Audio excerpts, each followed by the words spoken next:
Sekarang, kamu bisa menghubungi seseorang, tinggal ambil HP, buka WhatsApp, terus telepon. Mau video call bisa, mau kirim pesan suara bisa. Bahkan kalau orangnya tidak angkat, kita bisa langsung kirim pesan, "Bro, angkat dong." Tapi sekarang kita coba mundur ke zaman sebelum semua orang punya HP. Ada satu benda yang dulu kelihatannya biasa banget, yaitu telepon kabel. Benda yang biasanya nongkrong di ruang tamu, lengkap dengan kabel panjang yang kadang kusutnya minta ampun. Dan yang menarik, telepon kabel ini bukan cuma alat komunikasi. Buat banyak orang, benda ini pernah menjadi salah satu pusat kehidupan di rumah. Kalau kita bicara sejarah telepon kabel, ceritanya dimulai jauh sebelum tahun 90-an.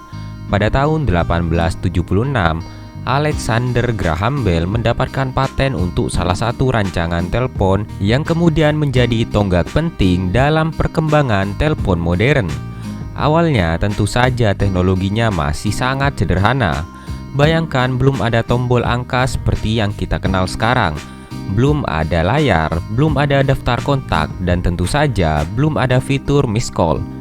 Untuk melakukan komunikasi, orang harus terhubung melalui jaringan telepon yang pada masa awalnya melibatkan operator manusia. Jadi kalau kamu mau nelpon seseorang, kamu tidak tinggal pencet angka, kamu harus menghubungi operator terlebih dahulu. Lalu bilang kira-kira bisa sambungkan ke nomor ini. Operator kemudian menyambungkan saluranmu ke tujuan. Kedengarannya ribet ya, tapi pada zamannya itu merupakan teknologi yang luar biasa. Karena untuk pertama kalinya, manusia bisa berbicara dengan orang lain dari jarak jauh menggunakan jaringan listrik.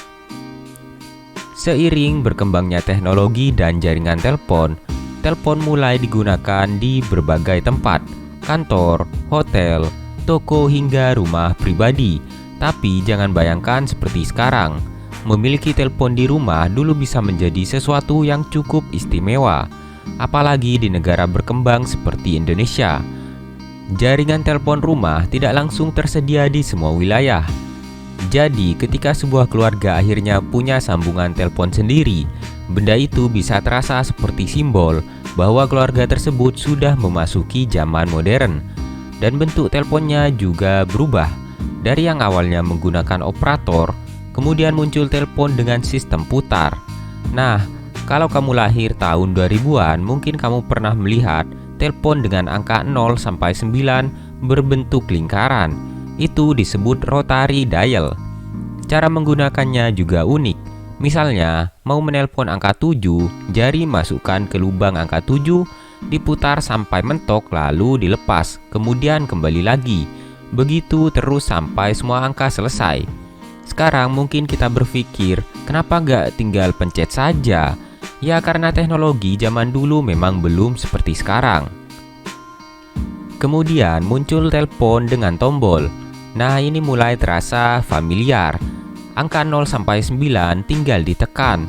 Ada tombol bintang, ada pagar.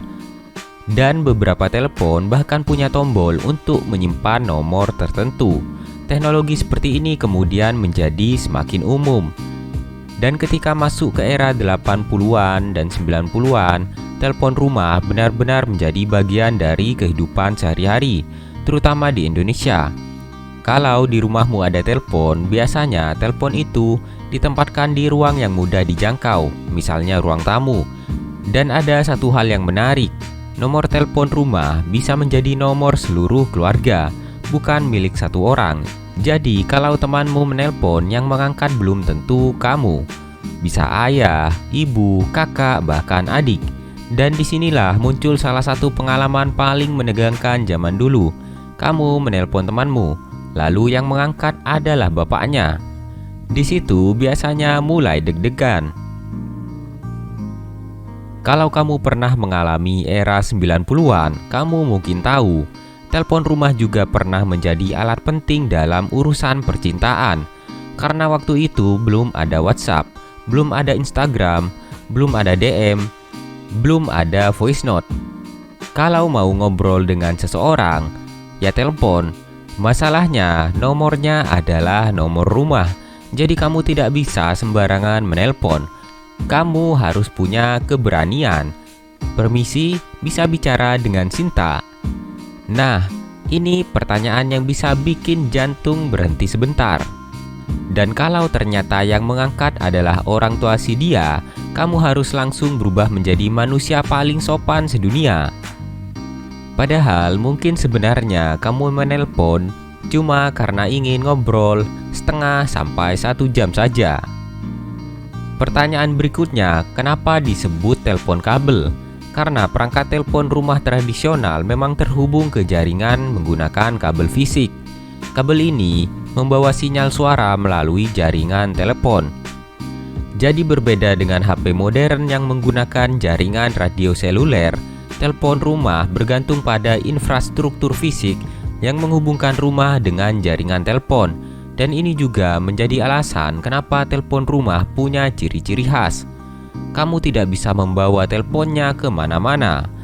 Ya, kalau mau ngobrol sambil jalan-jalan tentu saja tidak bisa.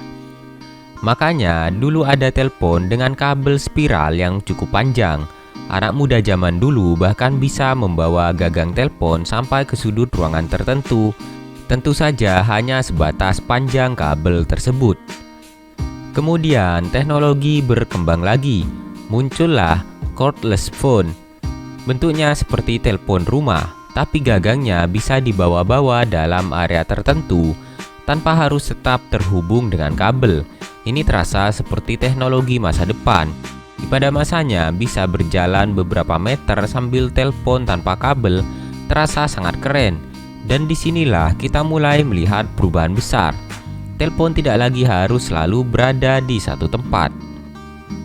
Masuk akhir 90-an dan awal 2000-an, telepon seluler mulai populer. Awalnya ukurannya besar, harganya juga tidak murah, tetapi teknologi terus berkembang. HP menjadi semakin kecil, semakin murah, dan semakin mudah digunakan. Lalu datang SMS. Ini penting banget, karena untuk pertama kalinya kita tidak harus berbicara langsung. Kita bisa mengirim pesan teks. Kemudian muncul kamera, internet, Bluetooth, media sosial, dan akhirnya smartphone. Tiba-tiba benda yang dulu hanya digunakan untuk menelpon berubah menjadi komputer kecil yang bisa kita bawa kemana-mana. Dan perlahan, telepon kabel mulai ditinggalkan. Tapi apakah telepon kabel benar-benar hilang? Sebenarnya tidak juga. Telepon rumah masih digunakan di beberapa tempat. Perusahaan, kantor, hotel, pusat layanan, dan bagian rumah masih menggunakan layanan telepon tetap. Teknologinya juga terus berkembang. Jaringan telepon modern tidak selalu menggunakan kabel tembaga tradisional seperti masa lalu. Serat optik dan teknologi jaringan modern sudah mengubah cara komunikasi suara dikirimkan. Jadi sebenarnya telepon kabel tidak benar-benar mati. Hanya saja perannya dalam kehidupan kita sudah jauh berbeda. Dulu kalau telepon rumah berdering, semua orang di rumah bisa langsung penasaran siapa yang menelpon.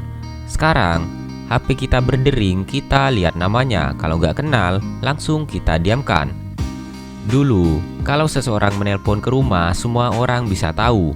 Sekarang percakapan kita bisa benar-benar pribadi. Dulu kita harus menunggu seseorang berada di dekat telepon. Sekarang kita justru bisa menghubungi orang itu hampir kapan saja. Yang dulunya komunikasi jarak jauh terasa istimewa, sekarang kita bisa video call dengan seseorang di negara lain sambil rebahan di kasur.